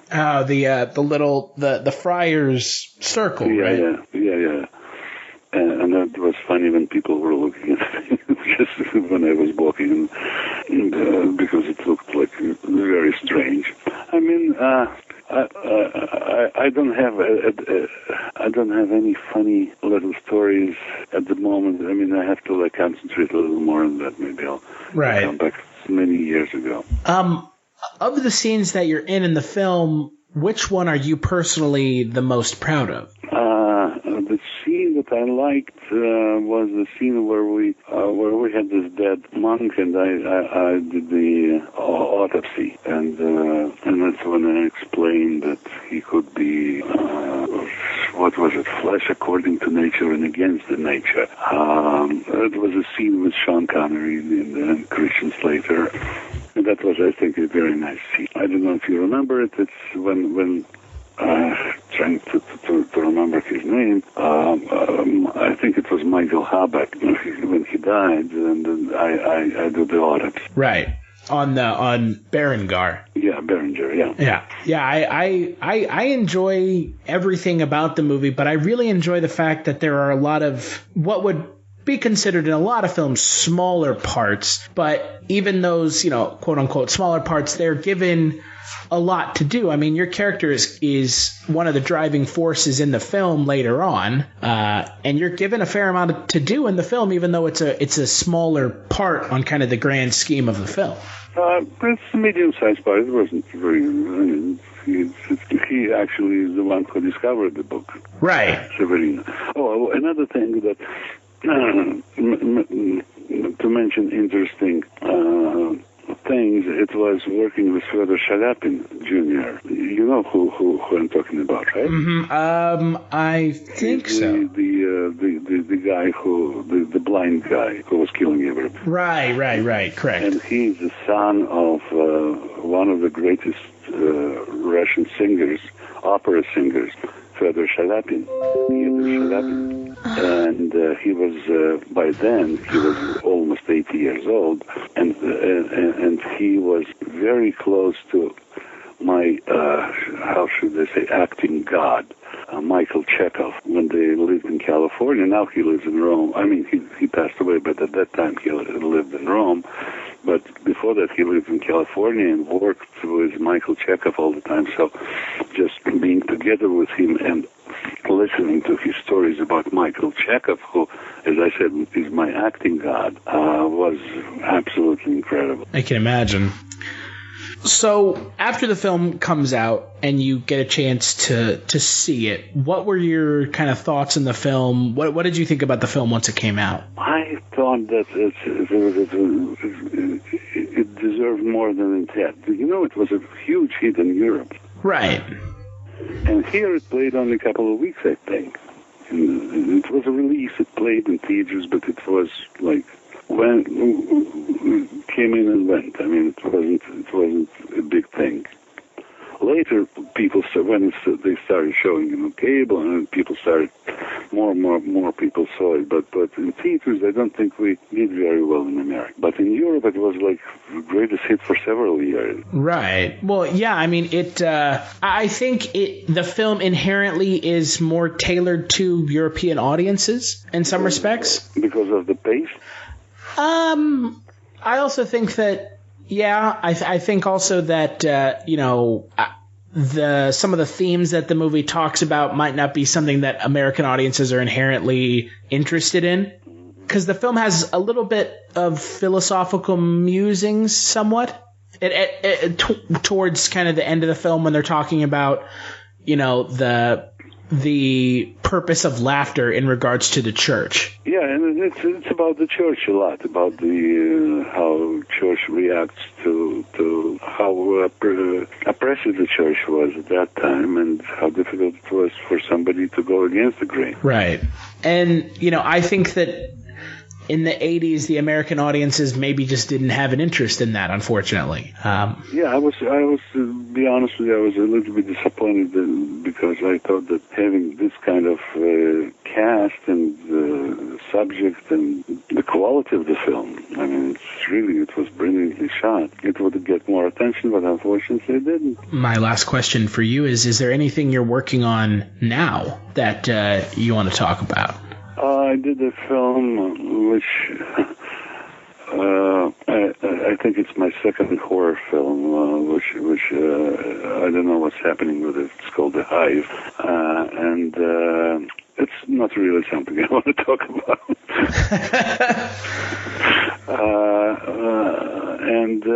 I'm not a fan of horror. No, it's kind of strange. It was a very strange, and it was a low-budget film, and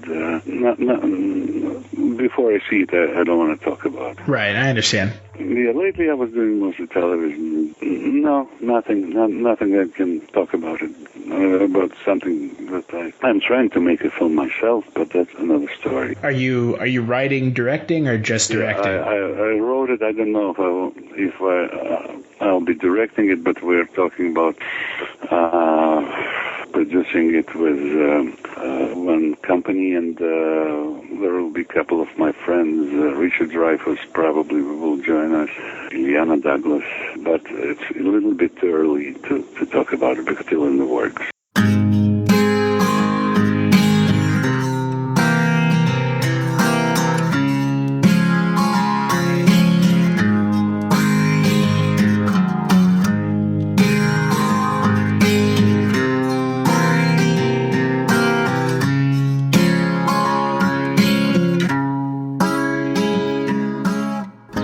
Hi, I'm Susan. And I'm Sharon. And we're the hosts of 80s TV Ladies.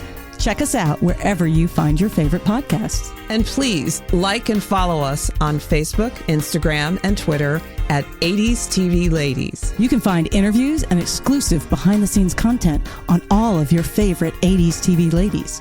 80s TV Ladies is the place to go. Please join us. Hi, this is HP from Noise Junkies. And this is Father Malone from Dark Destinations. Please join us as we examine one of the greatest sitcoms in television history, Taxi, on Night Mr. Walters, a Taxi podcast. Good night, Mr. Walters.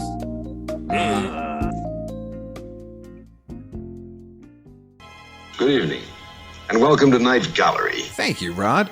And I want to welcome everyone to Midnight Viewing, where once a month we talk all about your follow-up to The Twilight Zone, Rod Serling's Night Gallery. They say it's Rod Serling's Night Gallery, and it isn't really Rod Serling's Night Gallery, it's somebody else's. Oh, we know. We talk about it a lot. Your curators at Midnight Viewing are the projection booth's Mike White. What can happen to human beings when trust is wiped out by suspicion? And Kulturecast's Chris Stachiw. Small boy encased in a crystal ball. And I'm Father Malone. The kind of thing that usually infests nightmares. Join us monthly at Midnight Viewing, the Night Gallery podcast at weirdingwaymedia.com. Doesn't remotely belong to me. I have no proprietary interest in that at all.